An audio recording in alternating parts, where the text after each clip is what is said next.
This is Jeff Martin with Magic City Books. I'm so thrilled to be back here for our weekly virtual author chat. We've been doing a bunch of these events the last several months. We've done around 40 or so, and all kinds of topics and different authors. And it's been so great to stay connected with you guys, our readers and our guests and our customers through these events. And I hope you'll stick with us. We're going to probably be doing these virtual events, I would imagine, into the fall. We have a pretty robust schedule already through August and September, and also starting to fill October. And you can go to our website, Magic City Books, and see the full list. One I'm really excited about on August 5th is we're going to be chatting with John Waters, legendary film director, who's going to be just a blast, I would imagine. So that is one of our events that is ticketed. So if you want to get a ticket to that, go to our website and do that, and you can join us. Should be a really fun distraction during these crazy times, and hopefully a lot of laughs too. So I want to tell you about a couple other things. We're still doing our literary care packages. If you want to get one for yourself or someone else, we are still doing our solo shopping hours. If you want to have the whole bookstore to yourself on a Sunday, you can sign up for those on every Sunday. We devote all the hours of the day to that, so you can sign up on our website for that. And we're still doing curbside if you don't feel comfortable coming in the shops. There's lots of options there to stay safe and still support Magic City Books. So thanks for that. I have been a fan of Kendra Greene's for a while now, because we've been talking about doing this event for what seems like a year or so. But when I first ran across the concept of this book, The Museum of Whales You Will Never See, and Other Excursions to Iceland's Most Unusual Museums, I came across it through kind of a backdoor way. I came through Kendra's website, and you'll probably hear about more about this, but this was kind of a long-term project that morphed from a previous project. And of course, the title and the concept immediately struck me as what. And I want to give it the best compliment I can give a book, which is it's a book that transcends its topic. And the best narrative nonfiction and creative nonfiction to me always is something that I never thought I would ever be interested in, but become absolutely compelled by and can't put down. And this book did that for me, and I think will do the same for you. And it's just a fun thing. We've been kind of talking about it as the ultimate staycation. You guys are going to get to take a trip to Iceland tonight. And I'm sure some of you may have been, but I would imagine not been. It's not the #1 tourist destination in the world, though I probably would rather be there right now, honestly, if I could swap. But leading our conversation tonight is our good friend Jessica Harvey. Jessica is a Tulsa Artist Fellow and actually is perfectly suited to do this event. I can't remember how I found this out. Maybe we were chatting in the bookstore one time, but I found out that Jessica, in one of her many adventures in life as an artist and a kind of investigative journalist and all the amazing work that she does, spent time in Iceland on a Fullbright. And, why wouldn't we pair up the one person I know who spent time in Iceland with this author of this book about Iceland? It seemed like kismet. So we're going to be turning this over to our friend Jessica to moderate tonight. If you have questions, please post those in the Q&A, and we will incorporate those as we go. I'm sure you will have lots of questions the more we get into this. And of course, buy the book. We're going to be posting links in the chat here so you can get a copy of this book. Like I said, you may not think this is the kind of book you're interested in usually. If you're interested in good books, that's the kind of book you want, right? I'm interested in two kinds of books, bad books and good books. I don't want bad books, and I'm really interested in good books. And a good book can be anything that I find interesting. And you're going to enjoy the hell out of this. So I want to say thank you to Kendra for joining us, and I'll turn it over to Jessica to take it away. Thank you. Thanks so much, Jeff. I'm going to share my screen with everyone. I'm so glad to be in conversation today with Kendra Greene, and I'm just going to give a little introduction from her book.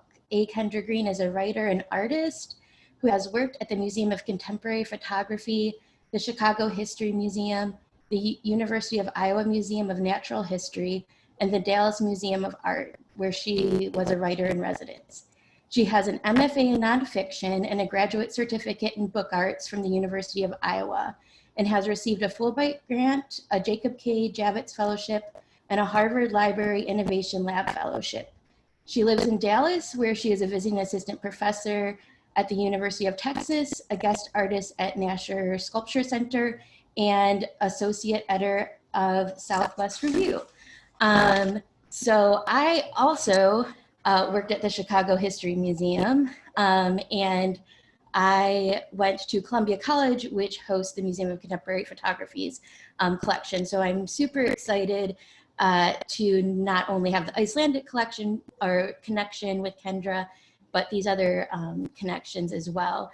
And so right now what you're looking at is a map from 1585 of Iceland. There's some pretty great sea monsters, which we'll talk more about later. But I just kind of wanted to give you a sense of the island. There's a road that goes, called the Ring Road, that goes around the perimeter of the island.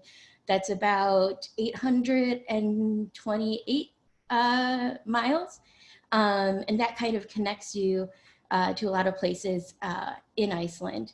And Iceland's about the size of Kentucky. So when you think of museums in Iceland, Kendra, you'll be able to tell me if the numbers change, but I believe in the book it was like 265 museums for an island with a population of 360,000. So here's Reykjavik, and I just kind of want to give an example of kind of like some of the landscapes Kendra would be traversing to get to all these spots, because she was visiting museums that were outside of the capital of Reykjavik. So you go from some really lush green to some very desolate black sands very quickly, moss covered lava fields, there's the glacier lagoon. And then this is a photo from the Ring Road. And then we come to some of the museum signs and signage that she encountered along the way. She sent this image, an ocean of memories, which is very beautiful. I thought this one was really funny that she also sent, this isn't old, but it will become old. So Kendra, I'm really interested in hearing about what first planted the seed for you to visit Iceland, and what what made you first visit, and then what kept you going back?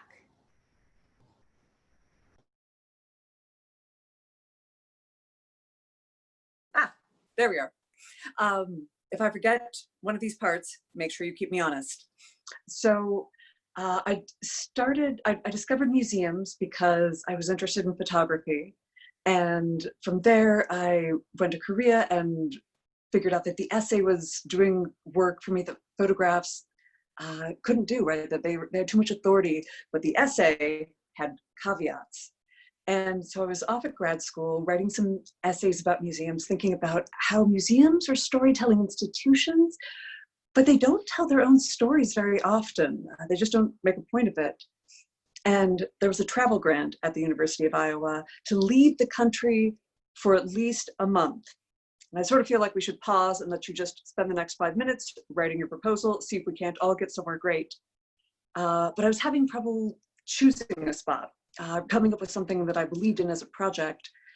And a sympathetic friend, the writer Lina Ferreira, sent me in response what I assume was the first Google result when she asked about museums of the world. And on this list of the 10 wackiest museums in the world, 2 of them were domestic, we can be proud. It was a museum that I'd heard of once because I had met exactly one Icelander. And while Gardar and I were helping my sister install kitchen cabinets, I'd asked him what I should know about Iceland. And he said, "We have a penis museum, the only one in the world," which was enough for me to click on the website. And then I was trying to see if it was in English. And when I found the language button to convert it, and I realized it was a website in 7 languages, including Esperanto, I sort of fell down a rabbit hole of there's more to this place than it was getting credit for. It was, in a lot of ways, really fundamentally about language. And if you thought about it, right, I arrived in Iceland with the theory that from a museum perspective, even a place with the collecting mission to acquire a phallic specimen of every mammal species native to that country, it's invoking really traditional museum principles, right? You have the amateur naturalist, the individual collector, and in some ways, right, the cabinet of curiosity, and then the ways that right, communities and towns help build things up.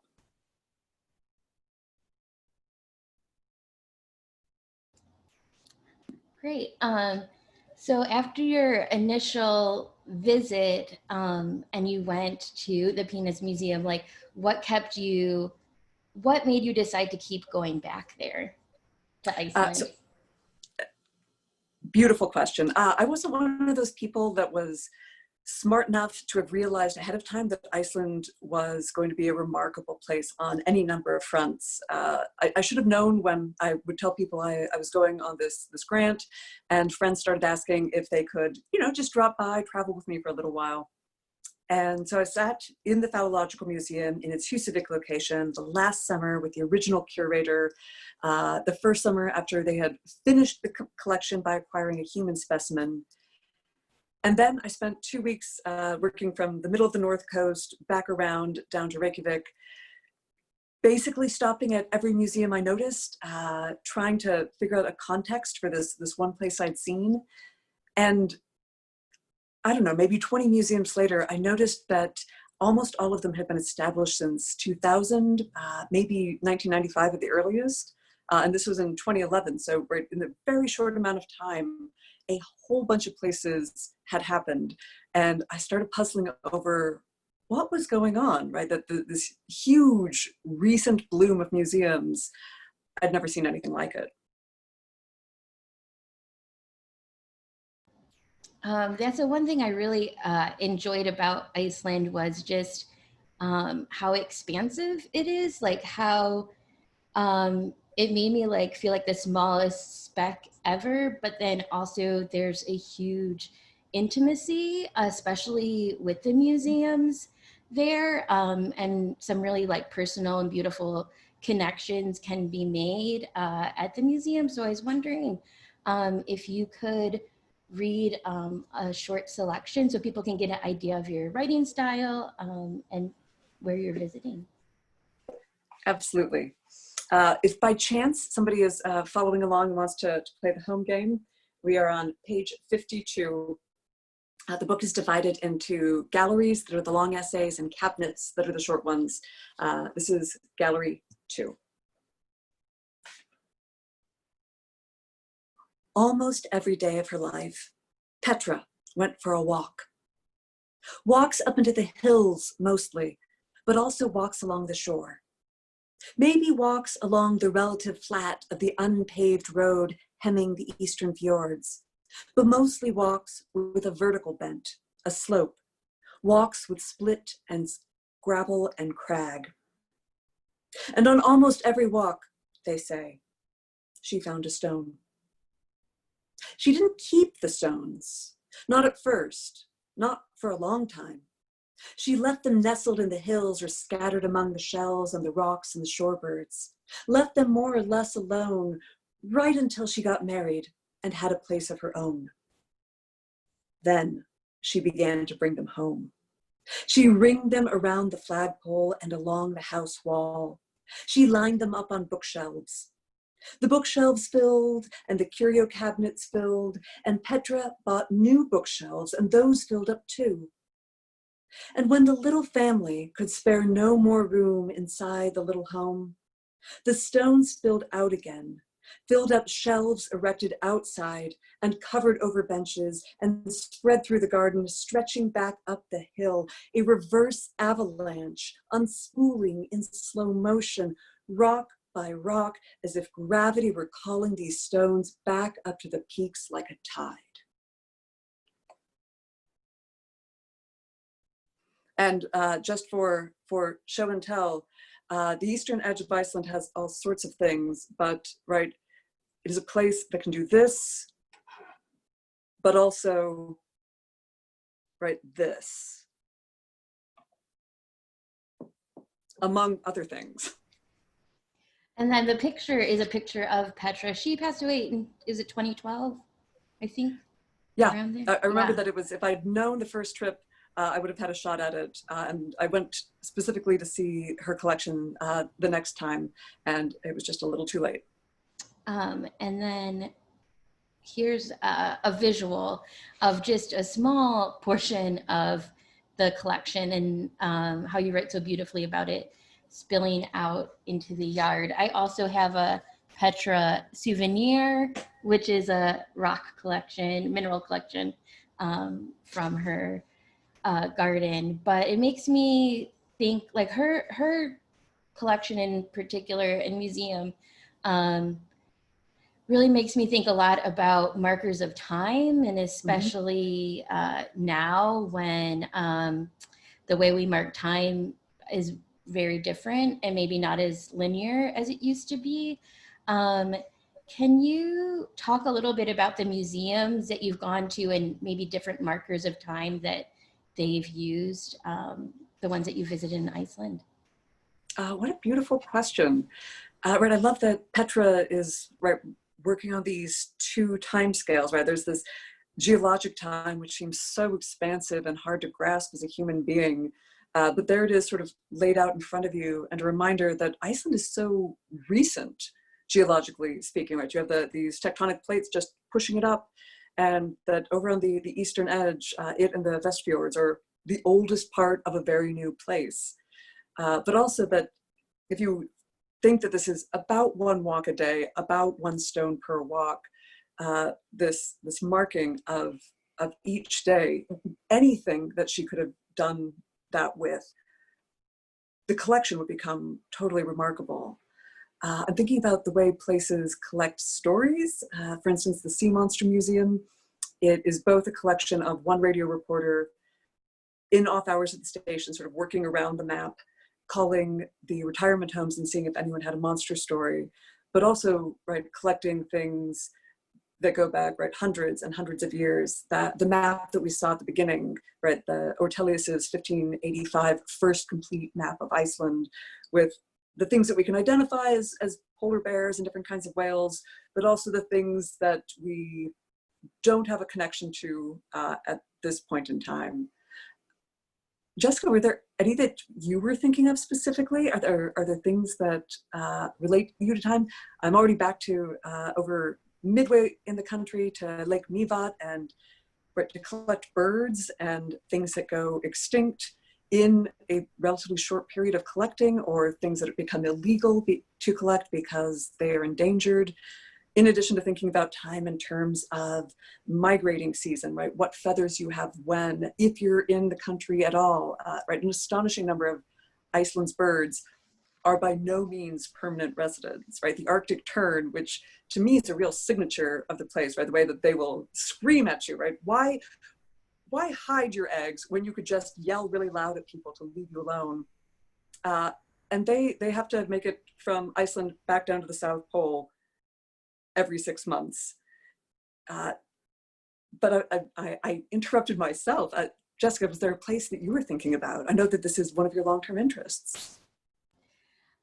You know, I was thinking about the birds up at Mivaten, and then also maybe not as a marker of time, but just thinking about the slipperiness of like an origin story, because you talk pretty extensively about how the museum there wasn't like an aha moment where someone decided like, yes, this is going to be a museum. It's more slippery and blurry when that decision was made. And it made me think of the artist Ragnar Kjartansson, who did a project called Me, My Mother, My Father, and I, where he traces like his relationship. He's done projects with his parents, and his father actually has a museum in Iceland.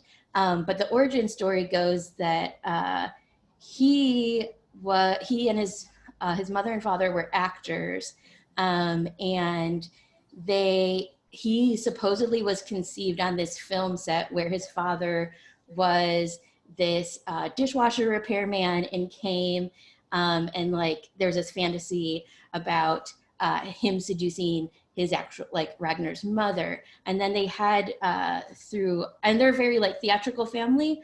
And for the exhibit at the new museum, for the whole duration of when the museum was open, they had a live band played. And then it made me think about that origin story and the fantasy of that. And then also like the settlement center, which is his father's museum, and like how that's like tracing Eagle Saga, and how like it's also very mysterious and like wild, where you're creating all the artifacts itself. Like you're creating this imagination. I believe he had like other theater members create the pieces in the museum, like the kind you kind of walk through, and there's these like sets that illustrate the saga. Well, there's two different journeys you can take on the in the museum. But how do you capture something that has no physical artifact when you make up the artifact yourself? Well, and just to back up a second, that right, like museums are in this constantly sort of unusual relationship with time, that they're trying to hold on to things, right? They're thinking about perpetuity, where they're making promises for people that will come later, right? That will be fulfilled and enjoyed by people they can't even hope to know, right? That they may not live for that moment. So I think already there's sort of this future lookingness, right? This infinite gaze of the museum that's in tension with things want to break down, right? Entropy is going to win. Nothing really wants to be kept. And thinking about, right, sort of the recent past and the more distant past, right? Iceland being a place that's very aware of 1,000 years of habitation, but which has also changed remarkably, more or less since World War II, certainly in the last century. Bring me back there, Jessica. You'd asked me a slightly I'm different thinking question. also about like thinking back to the origin story. Could you speak about, there's some that have there's some museums that have really interesting origin stories. Could you talk about a museum or two that had an origin story that really stuck with you, and like the slow progression from like personal collection? Because so many of the museums that you went to are somebody's like personal mission and love or collection or idea of a thing. So could you talk about how the transition went from personal to public, other than just, visitors and interest? Yeah, I think that there's, right, sort of, if you imagine a spectrum that museums operate on, right, that it's always a question of the relationship between the thing and the story. And so there are very collections-based museums and very museum-based museums, which I'll see if I can explain. But the collections-based museums, they can have origins, because you can figure out what was the first thing, what were the circumstances of getting it. The Phallological Museum exists, right? This whole chain of events goes forth because, and we don't really know why, but because, well, Sigurdur Hjartarson was the headmaster of a school, one of his pupils' parents remembered that, like a lot of Icelanders, he'd spent his summers in the country, and so he would have been familiar with a thing that was becoming more of an artifact as Iceland was moving sort of more centrally towards Reykjavik. And so brought him a pizzle, which I'm sure you're all up on your Shakespeare and recognize the dried whip made from a bull's penis.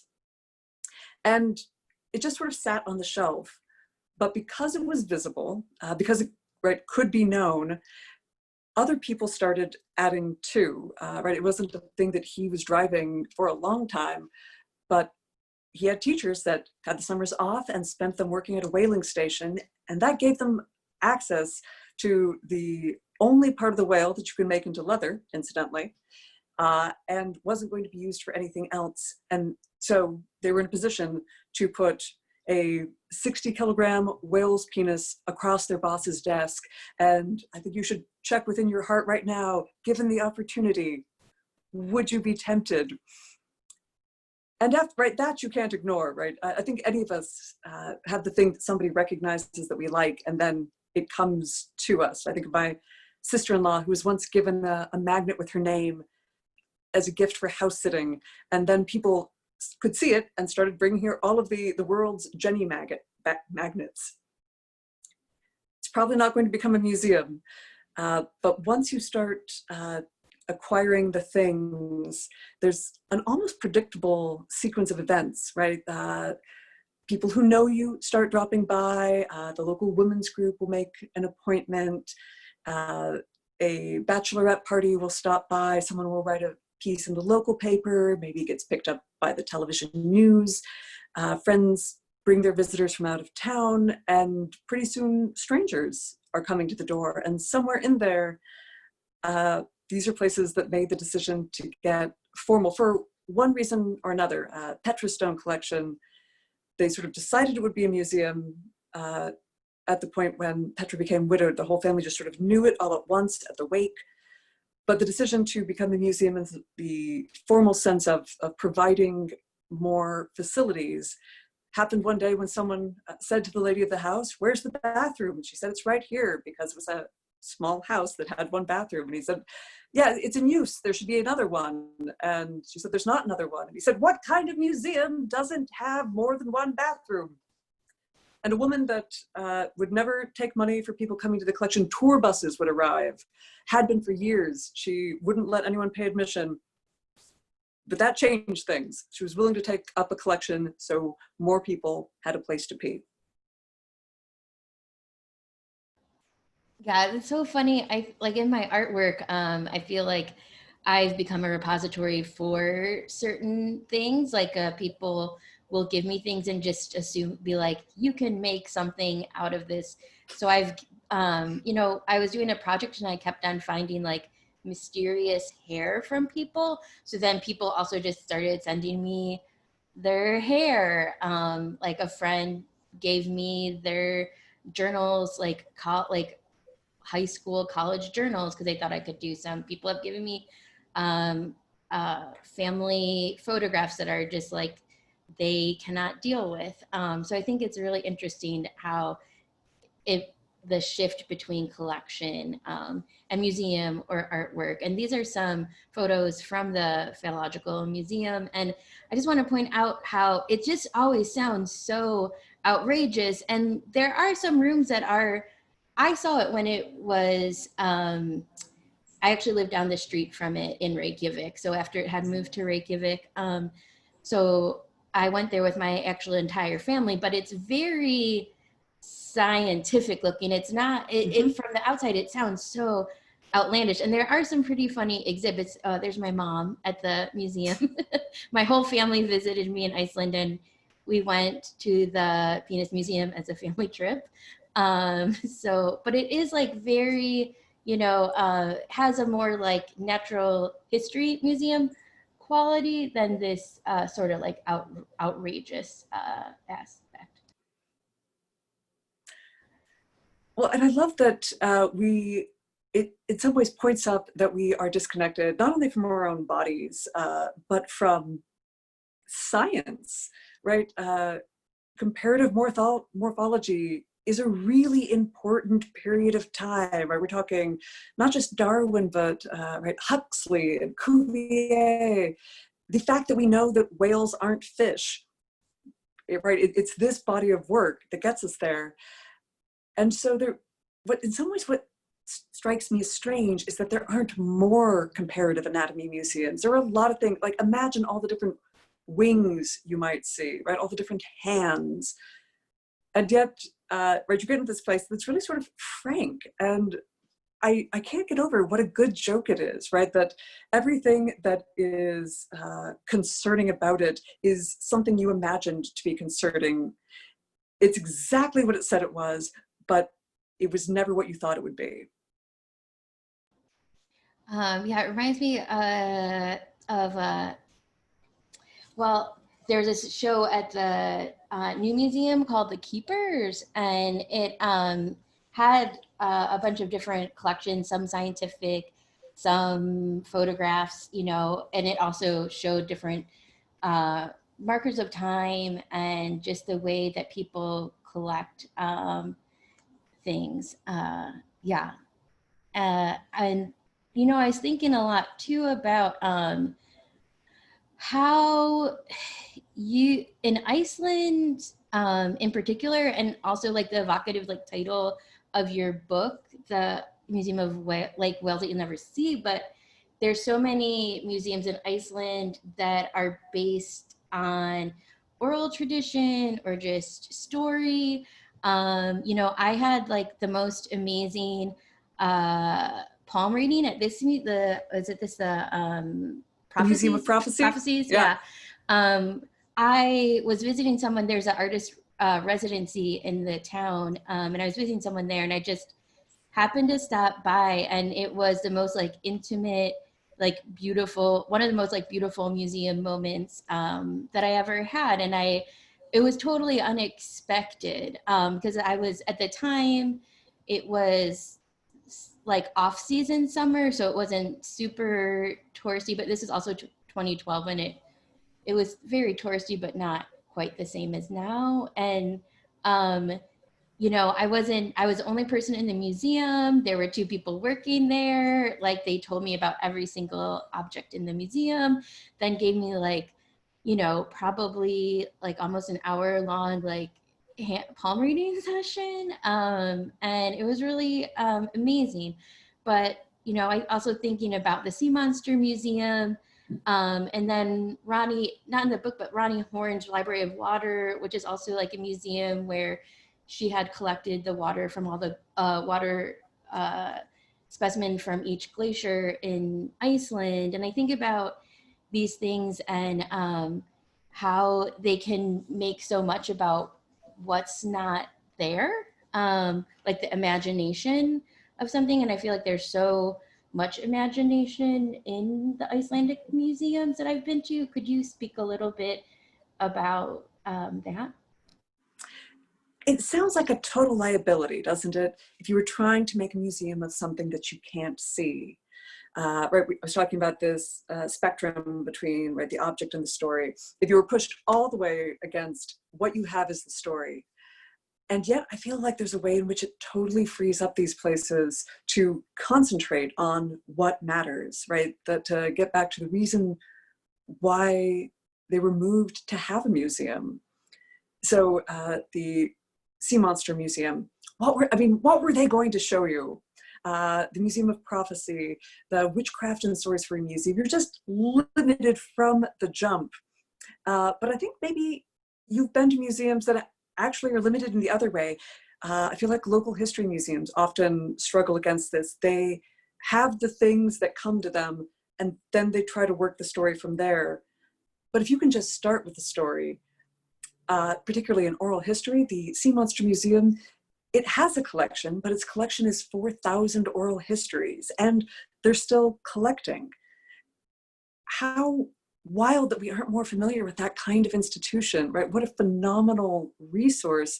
And they do have things to show you, right? These places are never empty voids. It's just that they have the freedom to pick and choose the things, right? To work on the stagecraft, to collect, but also to invent, to make, to stage the objects that will get the story across.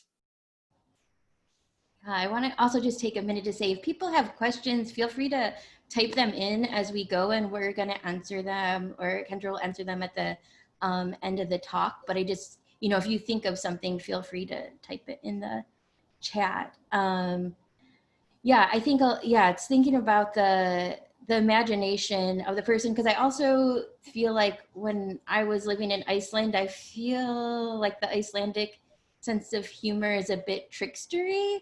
And I think that really lends well to all these types of museum where, you know, you're not just following this historical narrative based on like a permanent object or time. Yeah, I feel like it's often hard to try to set up a cause and effect, but let's just talk about relationships and correlation. If you've got this place that just from the jump doesn't have a lot of the traditional resources that we are used to in other parts of the world, right?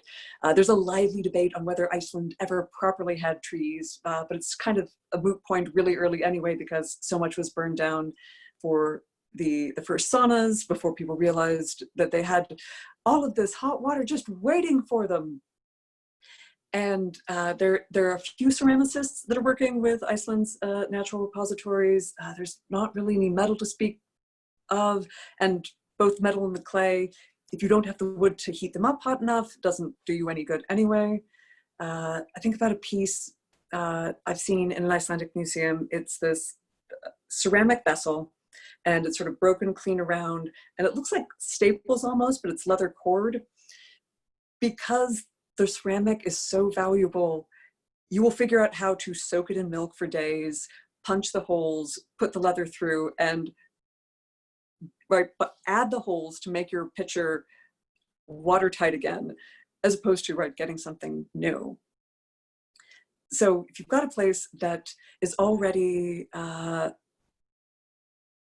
to be conservative with what it has, right? So much of its wealth goes back to Denmark for big swaths of time. You have a short growing season.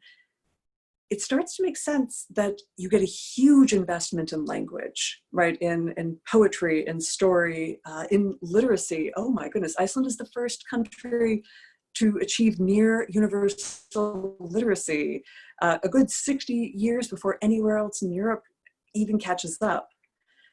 And I think that if you're that invested in language, there are a bunch of things that fall out from that. Not only is your literature incredible, but your joking, I think, should be a part of that.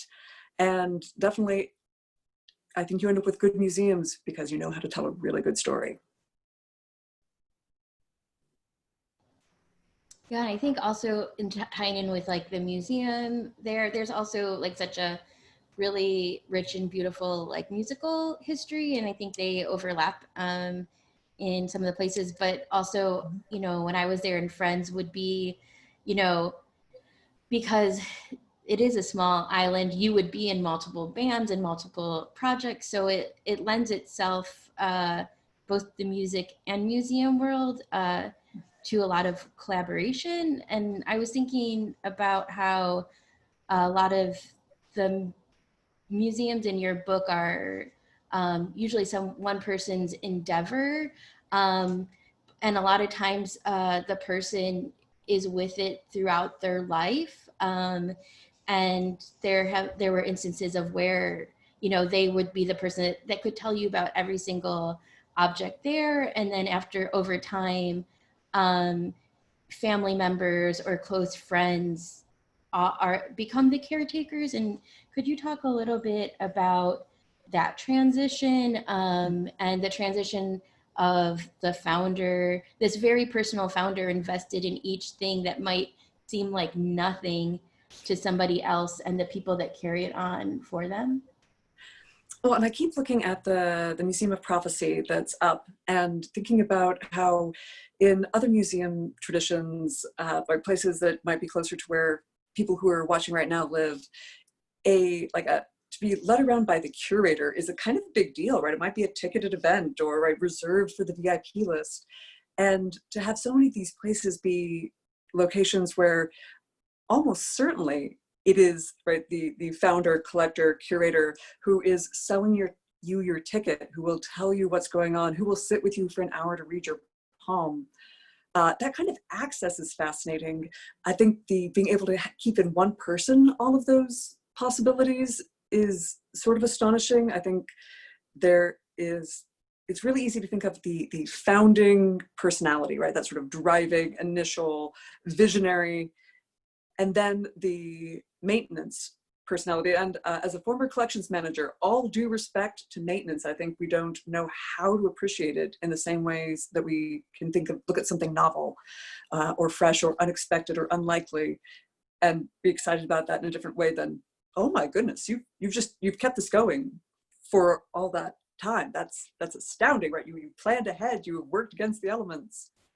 At the same time, I think there there are ways in which it's easy to think about, right, the sort of great man myth, right, that finding one person makes it a lot easier to tell a story.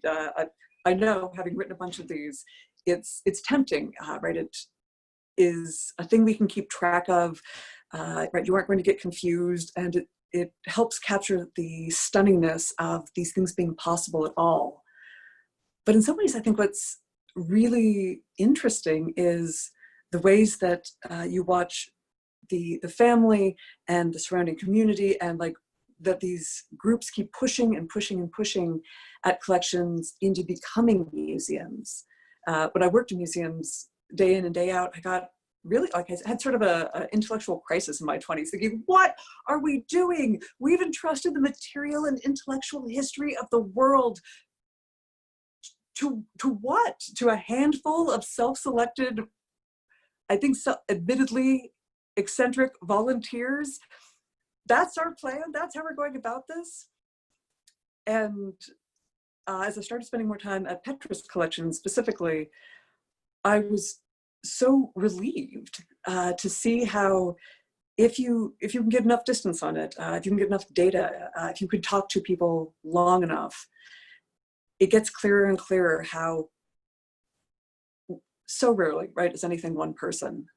And that what you're seeing in some ways when you go to a museum is hundreds and thousands of individual people making a point to see it, right, reinforcing, asking for, trying to make sure something is pushed into existence and then stays into existence.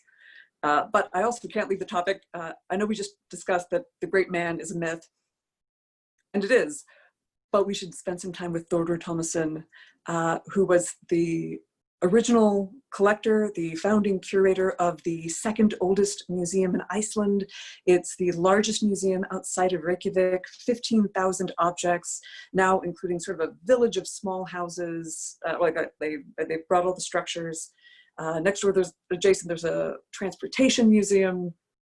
And Þórður Tómasson's museum it's not even a town. I was corrected on this while I was proofing the book. It's not a town of 21 people. Iceland needs 50 people to be a town. This is a drifibli, a someplace of 21. Right, he lives 2 properties over from his life's work. He turned 99 in April. He's home. 26th book, 24th book, right? He's still writing, and he's there, right? It's still possible he'll go into the museum. He only retired a few years ago.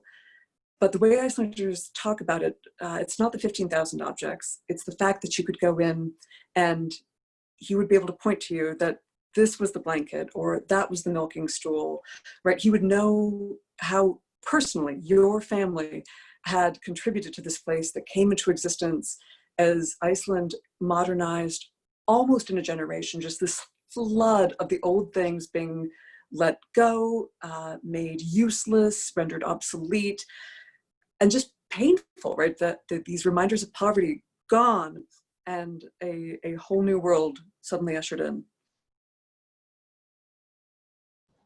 Yeah, and I loved just how much he paid attention to connecting people with like a history he might know about them that they don't know about themselves, and would go out of his way to make that connection to either like a person or a relative or an object that could have some history in their life. Yeah, it was never clear to me why this museum existed if you weren't an Icelander. I mean, no, it's remarkable, and the guides there, oh my gracious, are some of the best I've seen in the world, right? So knowledgeable, so passionate, so clear on why this matters. But the stories, right? The way Icelanders will light up to be like, oh my goodness, I went and like he knew from my nose who I was related to. He stopped in the middle of the conversation, walked away, came back with the phone, said, it's for you, because he put the pieces together and had called a cousin I didn't know I had 2 fjords over, and now they want me to come over for coffee.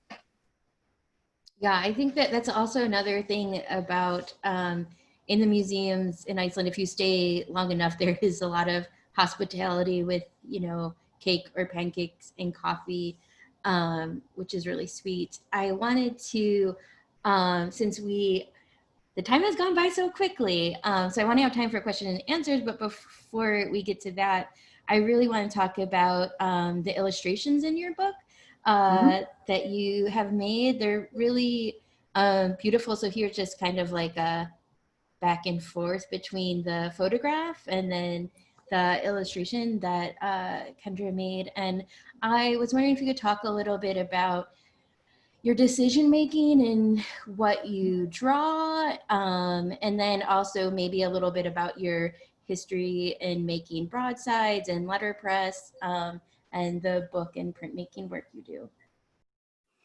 Yeah, one of the felicitous things, maybe the most felicitous thing that's ever happened to me, is that when I started grad school in nonfiction, I also knew to immediately start taking classes at the Center for the Book. So, right, I was in the history of the essay. At the same moment, I was taking bookbinding. And I thought, this is it. This is the form. I love this. And someone said, maybe you should take a printing class. And then I realized, oh, right, like setting lead type, right, falling in love with the Vandercook. It gave me so much access, and it did a lot to let me think about how text and image might live together. So the style of drawing I do is very much influenced by a class where the letterpress instructor said, anyone can draw because anyone can trace. And so I've been doing a lot of line art because I knew that it would make a clean impression, taking the ink and getting onto paper for that technique. And that started morphing towards things that I needed more information on. I've gotten very into a lot of these are sort of window box treatments of figuring out what lines to include. The originals are kind of lovely. They're on this sort of frosted vellum paper, right, with black ink on them. And the book as an object, partly just because I love books as object, was always going to have to be a thing. But particularly for a book that's so much about the relationship between objects and stories and how objects let us carry the stories that we need, it was really important that it was not just a beautiful, but like a smart, interesting object that took advantage of the things books get to do. So it has two appendices. It's got a map. It has a love affair with small caps as section openers. And I didn't want to always be illustrating the thing that you were reading about. And partly I came to thinking about the drawings later than I was doing the writing. So I hadn't necessarily been taking the right reference photographs to make that work. But I really liked the places where I could use the flora and the fauna to connect back to these sort of old naturalist notebooks, the specimen pressed in the pages, and to, I don't know, right, keep having sort of this reminder that as fantastic as these places sound, they're real, they're in the world, and to keep rooting us back and back and back to that. And they exist at all because of the wonder they were able to find in the world. That's great. Are some of the illustrations behind you some of your own work? No, although I feel like we've got my life story in a way. So from the Center for the Book, this is Mary Sullivan, who's now at Red Hen Press and at Tomboy Inc. You should go find her. She's incredible. This is a woodcut. Mary's crazy. Impressive. This is a Dallas artist, Leah Duncan, with textile. And this is one of the Museum of Contemporary Photography frames and mats. Walked away with it, but one of our preparators at the time, Joshua Haynes, did this stairwell of an abandoned building in Chicago. Okay, cool. So I think we'll start having some questions. Kristen Ruff, actually before, are you going to be making any broadsides or prints of your illustrations from the book that you just did? Absolutely. I think the main question now, at the beginning of March, I had a date to make the first broadside with a collaborator in my hometown in California, and just that wasn't possible. So I've got a little tiny platen press, so they might go from being my broadsides often love, right? They love a lot of negative space. But the press that I have that doesn't involve anybody else being near me is a 5 by 7.5-inch bed platen press that is basically a frying pan with a hinge.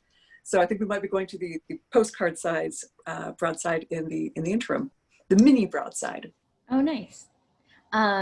So Kristen Ruff wants to know, when visiting so many museums, I'm sure there were some that really surprised you, that you really liked, that you thought maybe you wouldn't like as much as you did. Can you talk about those museums?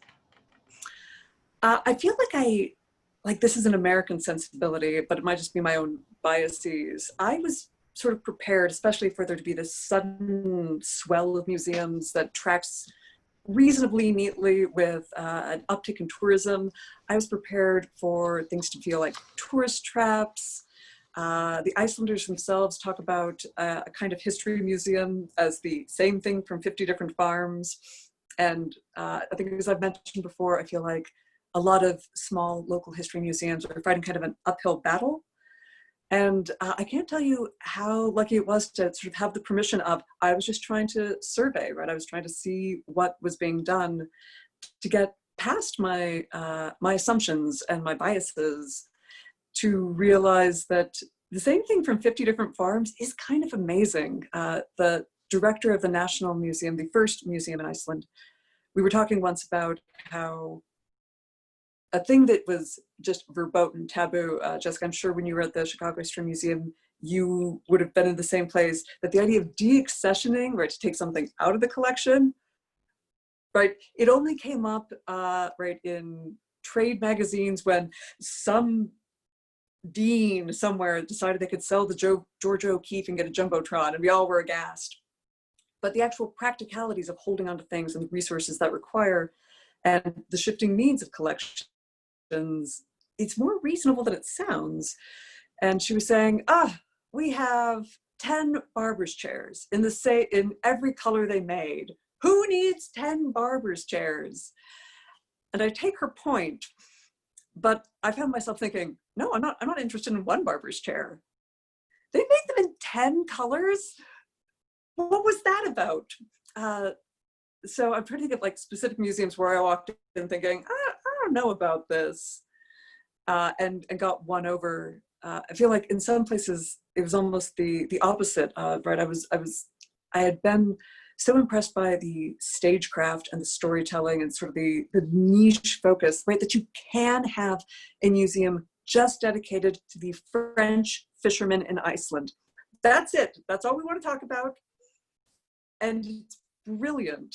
I think I started being ready to be excited and to try to figure out how I could fit things in and where it added to things I was thinking about or answering questions or surprising me. And what I started to find was places that I loved. I've noticed the places that have photographed the best. A lot of my favorite pictures come from places that I never found a reason to write about. When I was doing drawings, almost all of them got edited out. I had to sneak them into the appendices because, right, there needed to be some relationship in the book, right? If I was going to show a museum, I needed to reference that museum so no one got confused. But the fact that, not entirely, but an awful lot of the time, the place where what was interesting to think about and what was so enticing, right, so interesting visually, almost at odds with each other. When you talk about deaccessioning, it reminds me now, because I think we both worked at like very like institutional type of like museums, and now there's such a huge groundswell and push and activism to push back and change the museum. Like, what does a museum look like now? Who is it serving? You talked earlier about like, is it serving just the, you know, the really top heavy people at the museum? Like, is it are the missions lining up? Is the work within the museum lining up with the mission of the museum? Like, I think about, you know, these movements like Change the Museum or For the Culture, like what's going on at like Museum of Contemporary Art Detroit, like the DIA and all this pushback. and activism against like racism, like homophobia, sexism.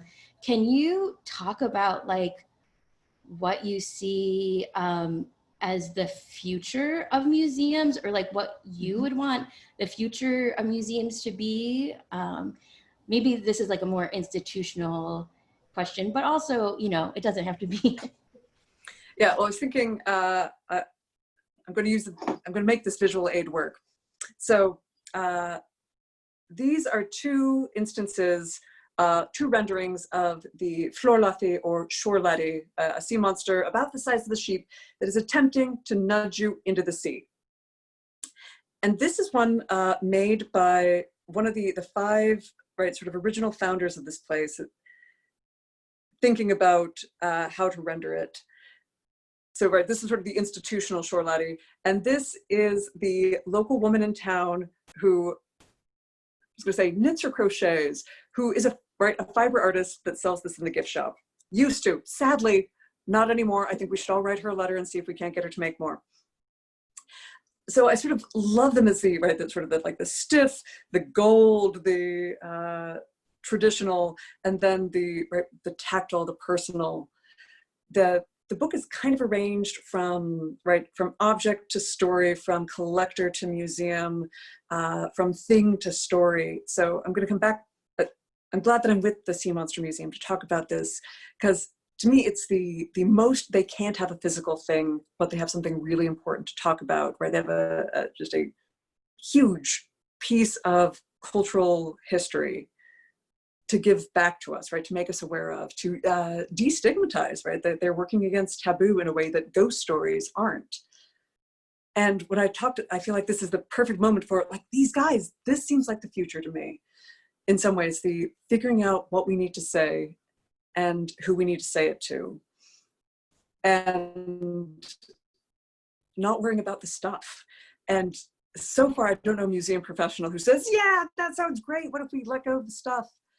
But I think it's not a coincidence that this is also a space where they designed it so that there would be enough of a cafe that they could host, right, football match watching parties, right, a visiting singer coming through town.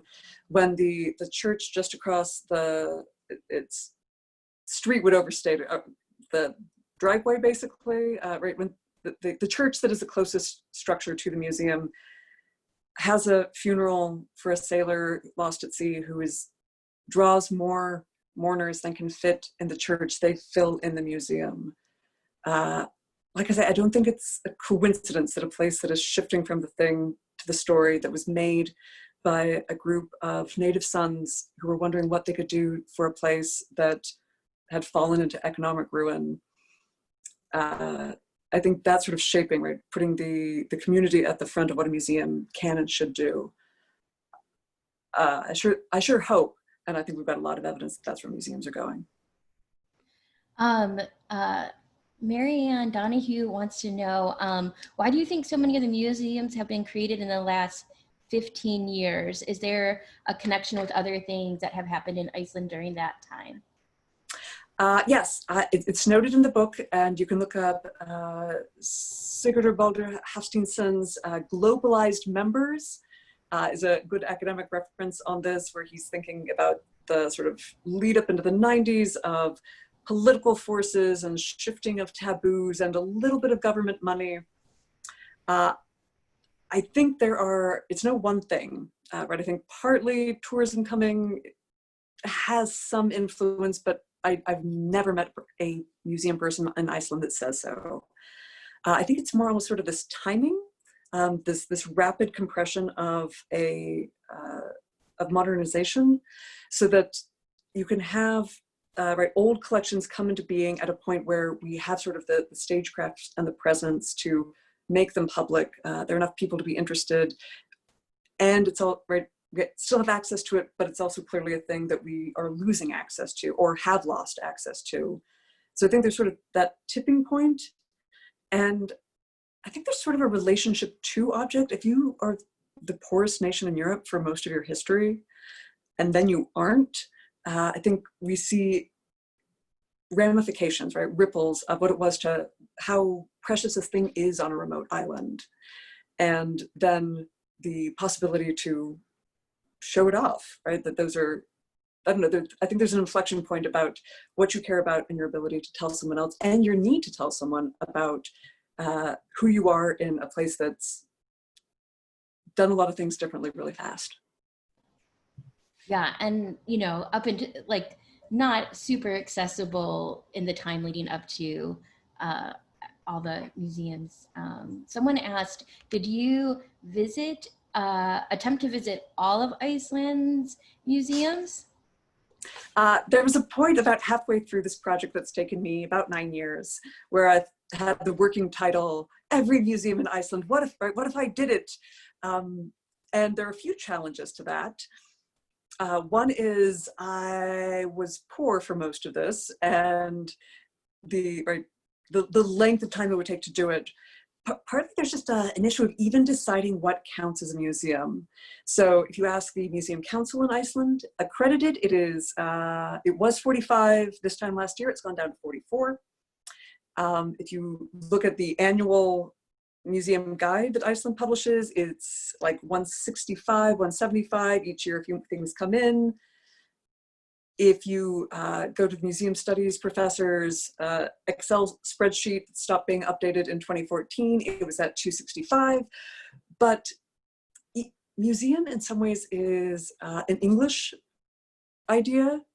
The word safn, S-A-F-N in Icelandic, means both collection and museum. So right, like a group of things. You'll see the library is a bókasafn. Right, the collection of books. It's not a museum of books, which would be amazing. What a neat idea. But that's not what it is. So partly my fascination that things could tip from private collection to public museum with an ease I had never seen, right, just was not prepared for, exists in the language to start with, that the Icelanders aren't making the distinction. And there are a lot of places that essentially become museums, either because they're collections or what we would call collections or centers or exhibitions. In the translation, they officially become museums. So, which is just to say that first one would have to write the dissertation on what are the museums of Iceland. And someone should. Please tell me, I hope they do. It's always been third on my to-do list. But this is the thing, it would be a lot. But you actually could do it, right? You could knock this out in less than a year if you just wanted to, right? Set foot, take an hour, move along. It's a thing you could totally do. Definitely not. They're not so expansive that Mm-hmm. they're expansive in other ways, maybe just not square footage. Yeah, I totally recommend sitting in them for 2, 3, 4, 5 days at a time. Somebody did just ask how many did you visit and how much time did you spend in each one? Yeah, and I don't have the total. I think I was estimating that I might be around 80. I might be about a third of the museums in Iceland at this point. Little hard to say, but the places where I was devoting most of my attention, the pieces that come up in the book have, I think they've all been visited. I know they've all been visited more than once, and at the very bare minimum, a day for a visit, but usually 3, 4, 5, 6, 7 days. That's phallological in the beginning, right? 2 weeks. And then another person had asked, what else besides the sea monsters did you collect from your visits to the museums? We've got the sea monsters. I've got the rocks. There is a carver of birds who I was really excited when, on the rare occasions when I could both be near his workshop and was not backpacking for weeks and months at a time and wasn't afraid I would just crush them. They say that 1 in 10 Icelanders will publish, not just write, but publish a book in their lifetime. So it was really common that a museum would send me away with one of their books. And that, right, a growing expanse of my backpack, just the books of Iceland, obviously postcards. Who wouldn't collect postcards? And I have an affection for textiles, and the Icelanders know what they're doing. So, right, the odd scarf or gloves or hat too. I have these also handy. These are some wood carvings that I got from the Prophecy Museum that are very amazing. Wood burnings, not carvings. Let's see here. I know that there are some more. Well, I had a question. If you were going to make a museum, what would be your museum? Well, I mean, I think of it as the meta, a museum about museums, right? Wall text about wall text, right? Making you think about the flooring you're standing on, right? Setting you up for the history and variety of the museum, right? Introducing you to the Athenaeum, as well as the Cabinet of Curiosity. I feel like that's where I'm at. Although I will say I'm working on a new project where I'm thinking about the dangers that we hold on to in collections. And at some point I thought, oh man, what have I done? I've signed myself up to think about the social ills of this nation. So, hoo boy, is there a lot, right? Like, do I want to spend this much time with Nazis and the Klan? Right, I was looking at anti-Semitism and racism, and I started thinking, oh, well, maybe I can predict all of the things, the kinds of dangers that we might encounter. And I started thinking, yeah, but where's the Museum of Misogyny? We have the Jim Crow Museum of Racist Memorabilia, but where's this other thing? And so I've also imagined the pop-up Museum of Misogyny. Clearly, women would pay 71 cents on the dollar for admission until they hit the glass ceiling and couldn't continue into the museum any farther. So yes, either they're maybe all the Museum of Misogyny, or we need to get on that. That's something about what we do to women leaves a different kind of mark. Another question is that someone asked is, what do you think we can bring home from the way Iceland supports its museums and its artists? What a lovely question. I think one of the things Iceland has going for it is that people do so many things, as they say, right? We are so few. So you can be a banker or a politician, and you still have your rock band or your fiber arts practice, right? The well-roundedness, right? The being connected to your community and your livelihood and the creative thing that interests you. There's a cultural understanding, right? There's that inclusivity. I met a transplant from Austria that was like, look, my life was determined before I hit 15. And there was such shame in deviating from it. And it's totally free here. I can't get over it until I need to call a plumber, and he's only been doing it for 2 years.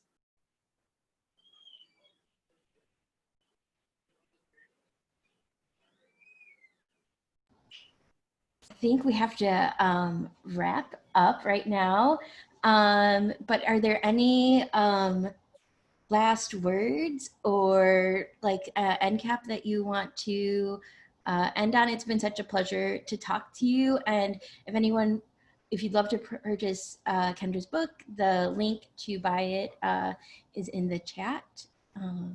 Yeah, so. Well, I think it's worth, while we're sort of isolated at home and not always able to go to museums or comfortable to do so, I think it's worth a really nice point to look around and to think about the touchstones, right? What are the stories that are already in your collections? What are things that you don't think of as collections? And to maybe also think about a thing that I feel is like part of the Icelandic, I don't know, museum feeling. Part of the reason why you have so many museums is because you have so many places, right? It's so common, it's so understood that this practice of making your window into an exhibition, all right, it faces out, the curtains are drawn, no one knows what's going on in your life, but there you've given them a vase of flowers or a series of dolls or one taxidermied puffin and a pair of Converse shoes. So even while we're isolated, there might be some ways to give these sort of gifts to passerbys.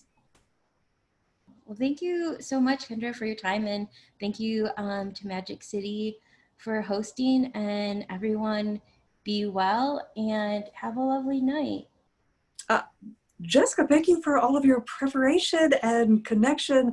As I've mentioned, Magic City, I am astounded at all the different things they are connected to and initiatives they have running. You all are lucky. I'm glad you found them. And you brave question askers, good on you. Thank you for being so engaged. Yeah, a lot of questions. Sorry if we didn't get to everyone's, but you had so many great questions. All right, thank you. Have a good night. night. Bless, bless.